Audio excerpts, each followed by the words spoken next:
Apakah yang menjadi kebanggaan dalam kehidupan Anda? Kalau kita melihat di sekitar kita, ada orang yang bangga dengan harta kekayaannya yang sangat banyak.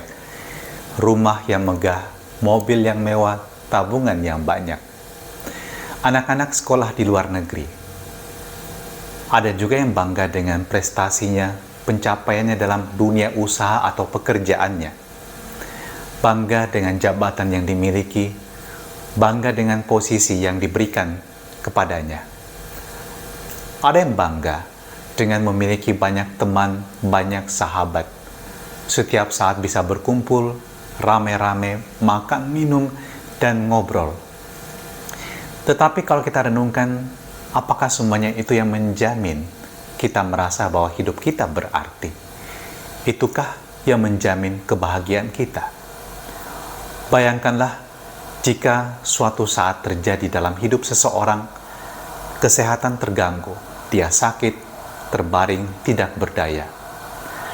Apa yang terjadi kemudian? Uang pasti tergerus. Anda tidak bisa pergi bekerja, Anda hanya bisa beristirahat, dan bahkan mungkin teman-teman Anda pun pergi meninggalkan Anda. Jangan salah, banyaknya teman tidak menentukan kualitas kebahagiaan Anda.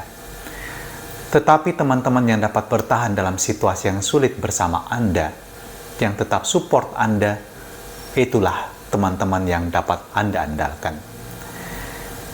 Lihatlah, apa yang kita miliki itu adalah hanya titipan.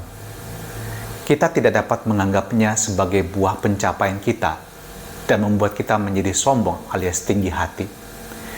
Bukankah dengan kebijaksanaan kita dapat melihat segalanya dapat diambil dari kita? Segalanya dapat berlalu dalam kehidupan kita. Tetapi kalau kita menyadari bahwa semuanya ini adalah milik Allah, titipan Allah, maka relasi kita dengan Tuhan adalah yang paling penting yang membuat kita dapat bahagia dan bangga. Kita adalah milik Tuhan. Semua yang kita miliki juga adalah milik Tuhan. Semua itu hanyalah titipan yang membantu saya untuk menjadi lebih bahagia dan juga memberkati orang supaya orang lain juga bahagia. Ingat, tidak ada yang diberikan kepadamu hanya untuk kebahagiaan dirimu sendiri. Ketika Tuhan menciptakan manusia, Tuhan menghendaki agar manusia saling membahagiakan.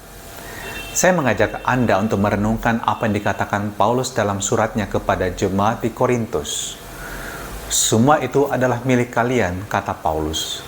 Tetapi kalian adalah milik Allah, milik Kristus, dan Kristus adalah milik Allah. Orang-orang di Korintus memperdebatkan siapa yang terbesar di antara mereka.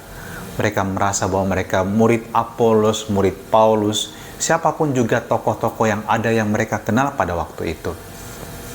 Tetapi Paulus mengingatkan kepada mereka, tidak penting kamu dekat dengan siapa. Tidak penting kamu menjadi bagian dari siapa. Yang paling penting adalah kalian itu milik Allah. Jadi, berhenti berantem. Berhenti bersengketa. Satukan hati. Kamu semua saudara, kamu semua milik Tuhan. Dan jangan menjadi manusia yang sombong. Jadilah pribadi yang rendah hati. Semua yang kau miliki yang dapat kau banggakan, itu ada karena Tuhan sayang padamu. Bukan karena kamu hebat. Dan terimalah berkat Allah yang Maha Kuasa untuk diri kita, aktivitas kita, dan juga keluarga kita dalam nama Bapa dan Putra dan Roh Kudus. Amin.